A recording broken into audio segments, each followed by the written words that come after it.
Nakapasok na nga ang kids at ayan, naisipan ko namang maglaba today. Kailangan ding matapos agad kasi 11 AM naman ay susundo naman galing sa school. O diba? Kaya naman pandalas na rin sa pagkilos. Syempre, ayan tayo rin ang gagawa nito araw-araw, gawaing bahay ng mga nanay. At hindi lang paglalaba ang ating gagawin. Syempre, kailangan ding may isingit na ibang gawain gaya ng pagliligpit naman ng mga plato. At eto na nga, nagligpit muna ako habang nagwa-washing din. Ayan, tinapos ko muna itong ligpitin.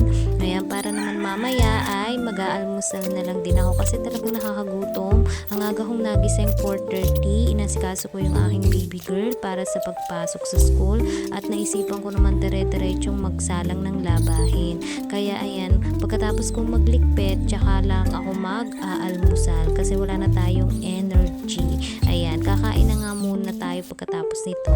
At eto na nga, ang almusal ko is pandesal with palaman na baloney at syempre with mainit na tubig. Ayan, di kasi tayo nagkakape, kaya mainit na tubig ang aking iniinom tuwing umaga. At ang sarap din naman, nainitan yung ating tiyan habang nag-iisip yung ating isip. Ayan, kung anong gagawin natin susunod, o diba? Sa dami ng gawain talagang yun ang naiisip natin habang kumakain. Ayan, napapagod na rin kasi tayo pag ang agang magising tapos gawaing bahay na yung kasunod. Ayan, kailangan ding matapos. At eto na nga, nagbanlaw muna ako. Ayan, pinanlawan ko na yung aking mga sinalang sa washing. At ayan, syempre marami-rami din. Kailangan matapos agad dahil may kasunod ulit na gawain yan. Ayan, hindi lang paglalaba, hindi lang pagliligpit, may kasunod ulit. At eto na nga, naisampay ko na rin yung aking mga nilabhan.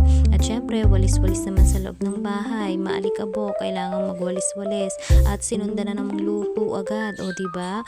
Ganun kadami yung gagawin natin. Kaya yung katawang lupa natin talagang pagod sa maghap.